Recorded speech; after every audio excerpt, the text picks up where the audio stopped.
There's a lot of eyes around.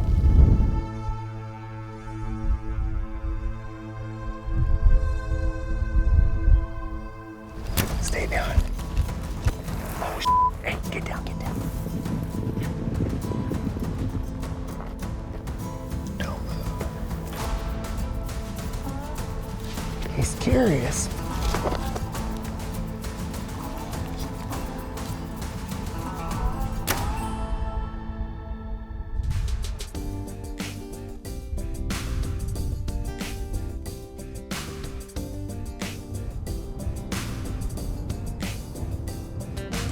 On this episode, I'm on the hunt for pronghorn in eastern Montana, and I'm using my bow.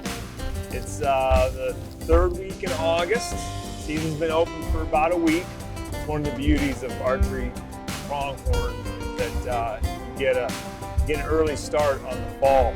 Haven't done this in a long time. I think last time I hunted pronghorn with my bow was about 20 years ago. I spent a lot of time hiking around in pot sage. And I don't think we got any closer than 100 yards. One of the nice things about pronghorn is that you can hunt them all day long. The open country that they live in, they don't go to bed in the timber like an elk. They don't go into some super dark thicket like a white-tailed deer. They're just out and about in open country. So if you want, you can hunt them all day long. So there's the plan. And that's what we're gonna do. The opportunities to find these animals are endless, but to get close enough to them with a bow, well, we'll see. First morning in pronghorn camp. Got up just after daylight and had 5 bucks just 200 yards from camp out here in this wheat stubble field. Impossible to approach them. Unfortunately, they kind of buggered, kind of fed off, came back, did it again, and where they have gone to is not within my eyesight right now. So 2 of them went across this big draw here and disappeared over the horizon, following the fence line, and then the other 3 kind of headed this direction. Kind of how this country lays out is that these wheat fields are all on these kind of flatter, the tops of these ridges, and then when they break off and fall into these coulees and there's all these broken country and draws, the wheat stops and you just get into the natural vegetation. So plan is just to drive around to some high points in the Can-Am, go slowly, take my time and just do some glassing and hopefully find a bedded loner buck somewhere.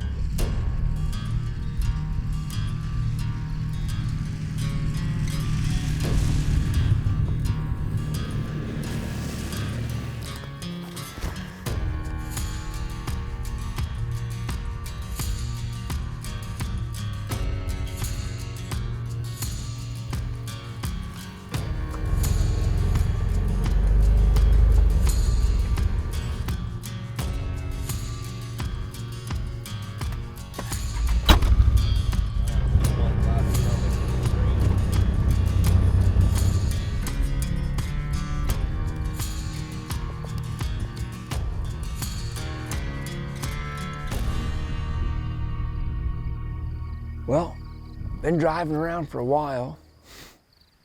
Spooked a 3-pack at a long distance with the Can-Am. But right now, I don't know if it's part of the same group or not. I'm looking at a single buck that's maybe 400 or 500 yards away. He's not aware of my presence. Wind's blowing right to him.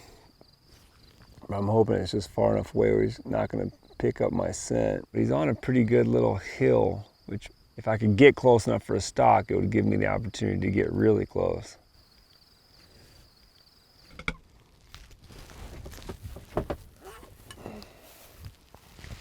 All right, that buck that was on that knob down there, he peeled off, just walked down to the left, and it looks like he's dropping into this broken ravine, coulee type country, which is awesome. Wind's kind of going his way, but kind of quartering. So I'm just gonna boogie down this fence line and just take it slow and keep peeking over the horizons, and hopefully I can see his little horn tips before I see his eyeballs.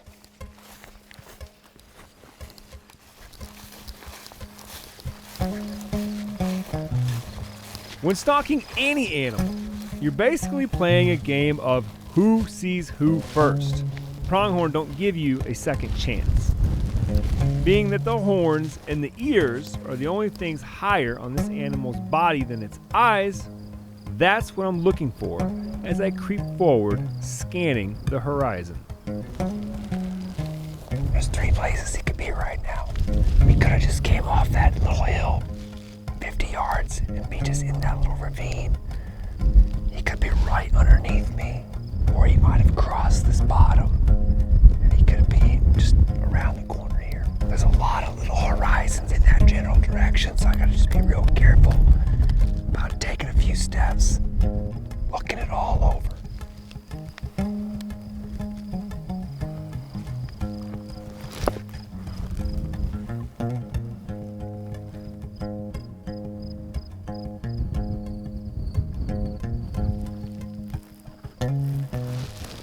I'm way into his zone now. I can see the bottom of this giant coulee, and I'm pretty optimistic because I haven't seen Pronghorn run out of here, which means that he should be around here somewhere. But my plan is just to keep creeping along this little ridge and looking at all these little holes like this, because they could be bedded or just feeding in one of these little slots, one of these little draws. And it gets tough. After you've done that 20 times in a row, peeked into all these just painstakingly slow, the minute you take 10 steps and expose, the upper half of your body on one of these little ridge tops, they're gonna look at you and pew.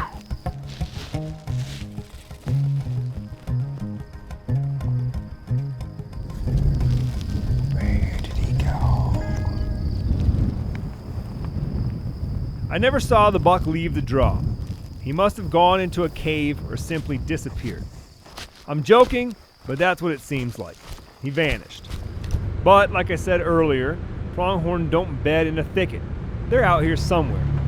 And after a quick glass, I find another group to approach.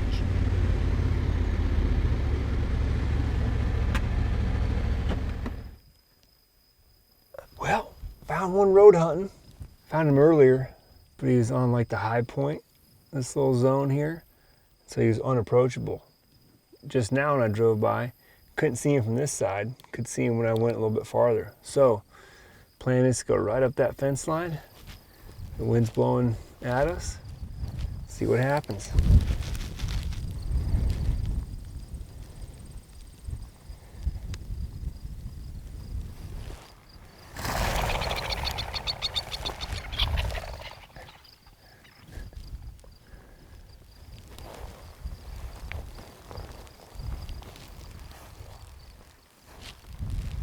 So I ranged the buck earlier from the road, and he was right at 400, 425 from the road. And so now as I'm moving in, I keep checking my own distance from the road, and I'm at about 300 now. So the buck should be about 100, 125 yards. There's just a hump, a little bit of a ridge that's going through this field. So he should be just over this rise to my right, somewhere 100 yards up.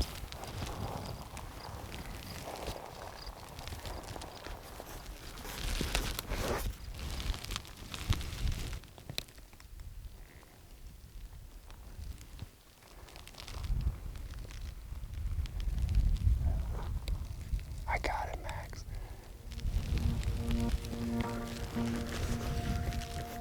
All right, I picked him up. I'm guessing I'm 100 yards of him.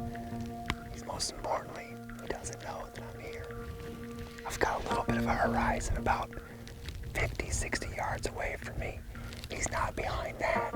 He's a little bit farther, but that's the horizon that I'm working with as far as my screen goes. So I could probably crawl and get close to that. I think I'm probably sub 80 yards. I'm gonna drop my back. I'd be regretting it in 30 minutes when I don't have any water.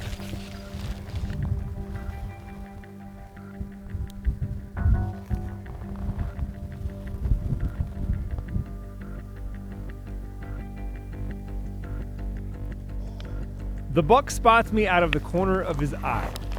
He can probably only see the top of my head, but it's enough to pique his curiosity, and he walks towards me.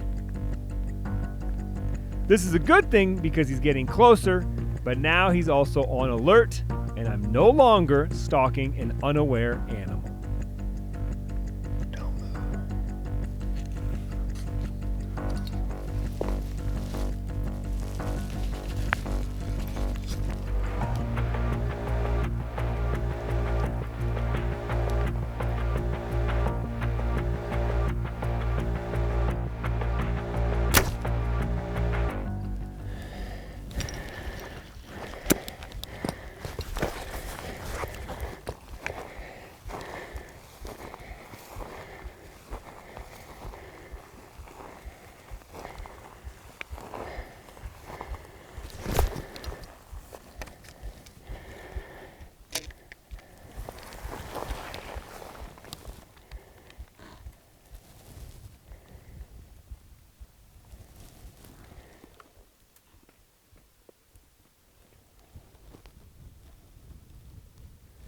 It was 50 yards. I put my 50 pin on him. But I didn't see the arrow. I definitely didn't hear a whop. And he doesn't look hit or injured at all. Dang. After reviewing the footage, you can see that my shot was actually spot on vertically. Look close and you'll see that the top of the rock left of the buck is directly in line with the buck's heart. Look even closer and you'll see that my arrow travels that same line. Had the buck not moved, I believe I would have made a perfect shot. But the buck jumped the string or ducked the arrow, whatever nomenclature you like to use when talking about an animal moving after an arrow is shot. We don't know what causes the animal to move. Is it the sound of the bow firing, or is it the sound of an approaching projectile? Maybe it's something else. What we do know is that the animal spooks, and the first motion of bolting is to compress its legs, which then gives the propulsion for the first jump. This compression is what we, as archers, see as an animal ducking the arrow. What's impressive about this particular event is that the buck compresses so far that the arrow actually goes right over his back. The question for me now is, on the next opportunity, do I shoot so low that my pin is actually off his body, anticipating this motion? Or do I make the same hold, hoping the animal stands still? It's always a funny spot to be in as a hunter. Obviously, I missed my shot by, animal's body's only 12, maybe 16 inches across. So if I aim for the middle, I missed it by more than 6 or 8 inches. Which is easy to do, a little bit of wind, being excited, but you're also relieved because it's a clean miss. And there's no blood trailing, no wounded animal running off. You really shouldn't be that happy because you missed by a lot. But there you go.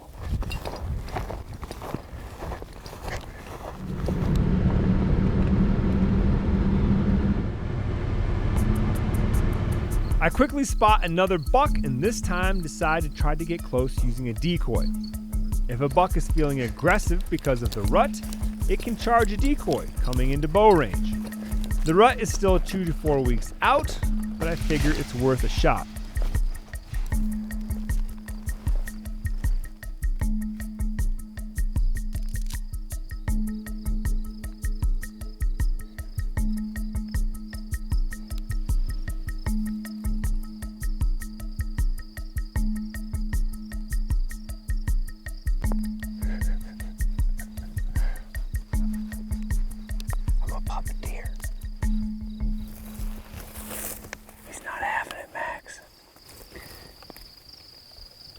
The buck and I play cat and mouse for an hour, but he comes no closer than 80 yards.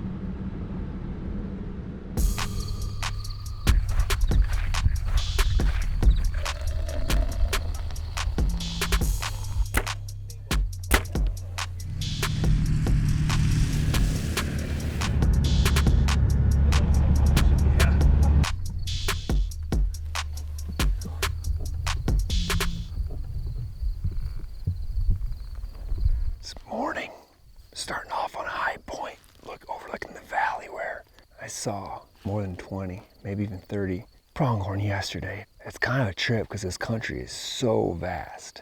It's kind of like looking at a big river and trying to figure out where the trout is laying in there. You just got to narrow down something that's huge and put some focus on it. And it's the same thing here. You start out with giant country and you find an animal, and you got to just make it smaller and smaller and smaller and figure out every little single terrain feature. And right when you think you're not going to be able to get there and get close, there's some little way to sneak in there and to get into their little zone and make it happen.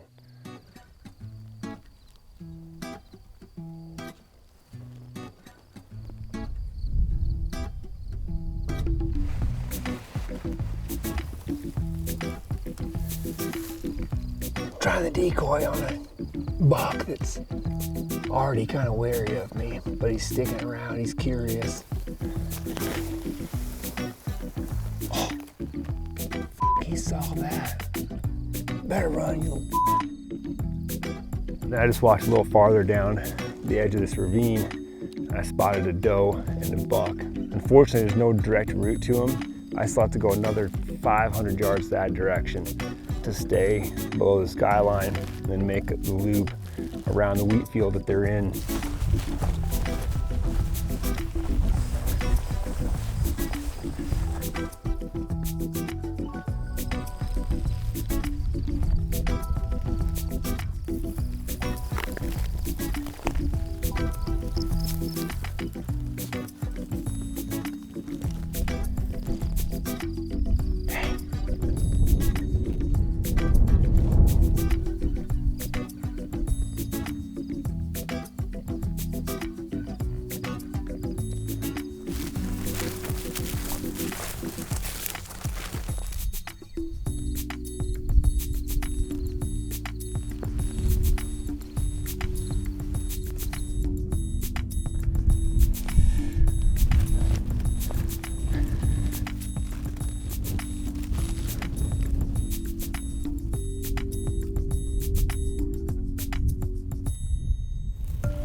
I don't know what finally tipped him off. I kept trying to raise up just a little bit to get a range on him. I don't know. He snapped his head to something. Just this little bit of roll right here was what it took, and some good wind to cover the sound of me crawling in this stuff. Those bucks might give you a second opportunity, or a couple seconds for an opportunity, but those does, they realize what's going on, and it is sprint time. And for me, it's dinner time.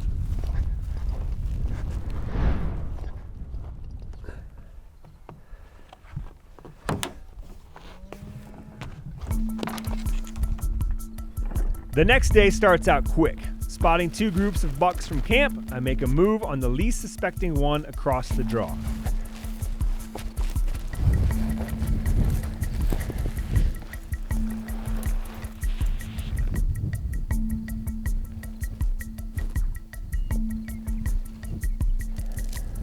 You've got to be on your toes for pronghorn hunting, but not always for the reasons you might think.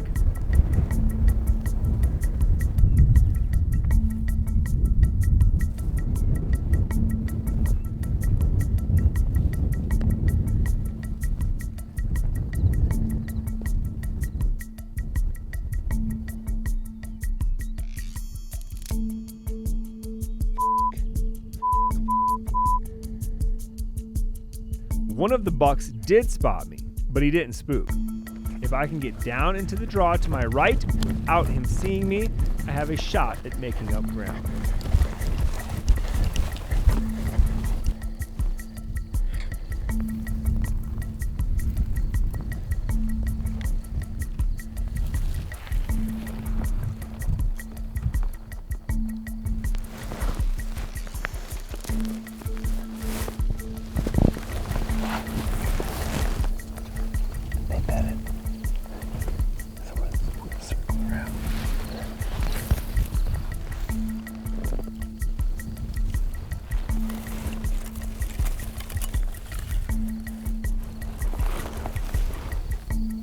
I don't know what he saw or heard, but as I was slithering back out to make a better approach, he gets out of bed, gains some ground for better perspective, and busts my ass. I think it's over, buddy.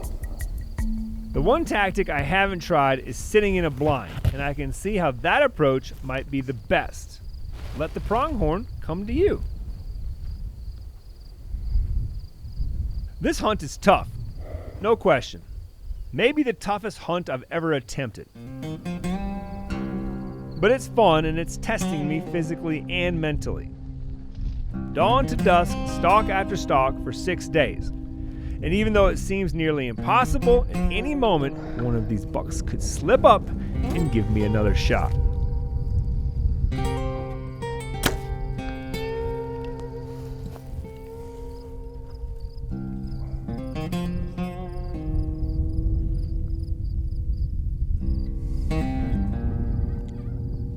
Was patient in camp watching pronghorn moving around.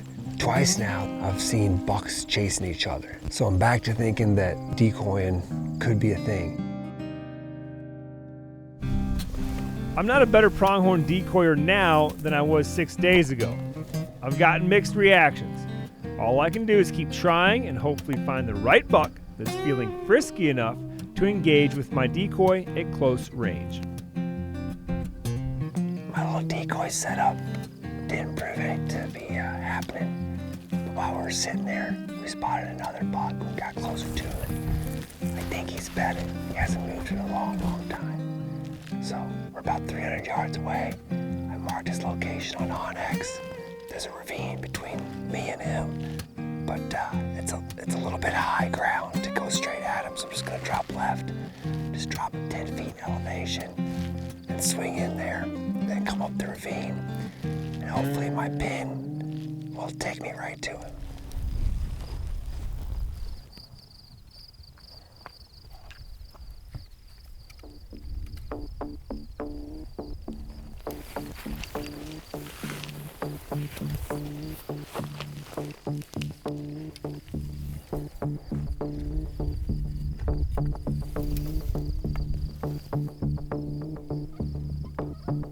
I get to within 80 yards undetected. Things are looking good. And then, the dreaded head snap that I'm becoming so accustomed to. Even though I'm not moving, they are so good at picking out anything that's out of the ordinary.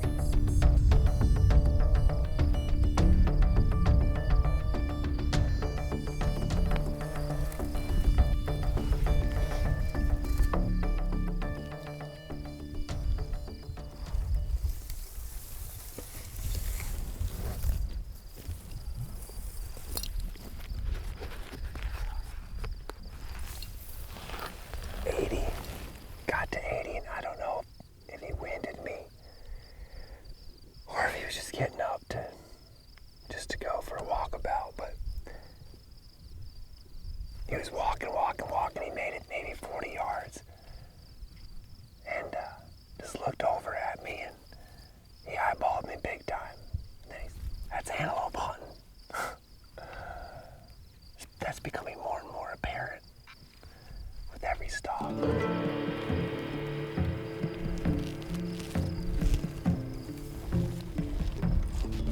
If I can find another group of pronghorn, I have enough time for one more stalk. I'm back in the Can-Am to make it as efficient as possible.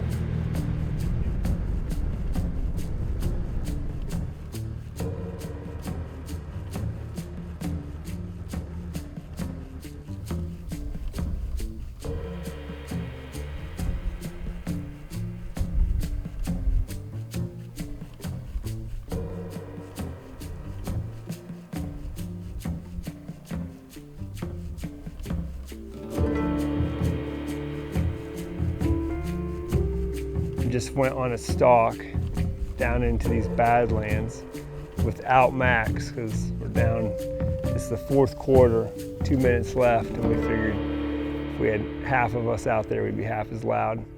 And I had a really slick stalk, even though the wind was at my back the whole time. It must have been just ripping down the edge of that mountain that I was walking next to. And that white soil that you see, it was very quiet. And I was able to get to within 32 yards of what I thought was 4 does, ended up being, I don't know, close to 20 probably. But the young ones got up, and just when I got there and was able to range them and think about drawing, the 3 started walking away. I knew there was at least one more.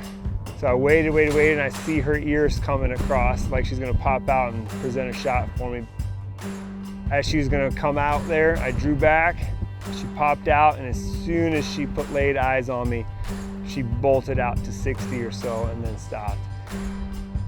I dialed my bow to 60 and let one fly on one that was broadside, but missed her. I think it went right in front of a brisket, but super fun, super close, but no cigar, no blood.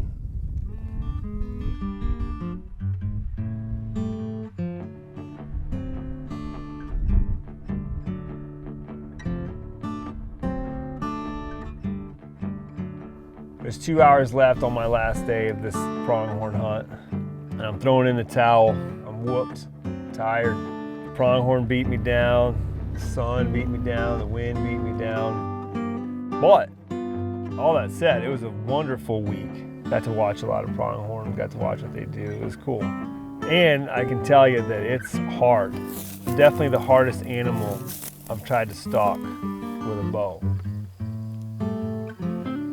Couple things that were key for hunting antelope with archery equipment this week. In these hot temps, the camelback or the water bladder on my back to constantly be staying hydrated, and then the knee pads. Man, you do a lot of crawling and a lot of sitting on your knees, sort of waiting. Those are 2 key things. Last but not least, I got a lot of stalks in. I probably got 12, 15 stalks in the last 6 days. And they don't give you any second chances, man. You have to have that arrow in the air without them ever knowing that you're there.